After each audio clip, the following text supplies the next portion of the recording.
Kerja keras saja tidak cukup untuk keluar dari kemiskinan.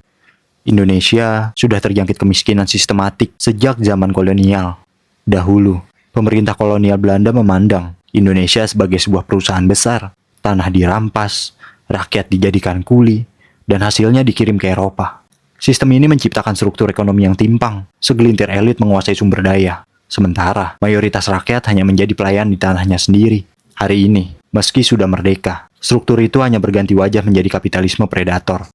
Kekayaan alam kita masih sering dikeruk oleh korporasi besar dengan upah buruh yang dijaga tetap rendah agar investasi tetap masuk. Kemiskinan sistematik hari ini adalah kelanjutan dari pola lama, yang dimana keuntungan mengalir ke atas atau ke luar negeri, sementara rakyat bawah hanya mendapat sisa-sisanya. Henk Snevely melihat, musuh sejati rakyat Indonesia bukan hanya orang Belanda, tapi sistem ekonomi yang mengisap kekayaan negeri. Snevely berpandangan bahwa di negeri yang kayak ini, rakyatnya miskin karena mereka hanya menghasilkan upah yang nyaris tidak cukup untuk menyambung hidup. Ia memaparkan bahwa kapitalisme adalah mesin yang mengubah manusia menjadi sekadar komponen produksi. Baginya, melawan kolonialisme tanpa melawan kapitalisme adalah sia-sia, karena penindasan akan tetap ada, meski pelakunya adalah bangsa sendiri. Gagasan Snevely ini kemudian dipertajam oleh Tan Malaka. Ia melihat kapitalisme sebagai musuh, karena sifatnya yang internasional dan rakus. Dalam konsepnya tentang merdeka 100%, ia menegaskan bahwa merdeka bukan hanya soal punya presiden sendiri, tapi soal kedaulatan ekonomi. Tan Malaka bermimpi tentang Indonesia yang mengelola pabriknya sendiri, tambangnya sendiri, dan hasilnya dibagikan untuk kemakmuran bersama.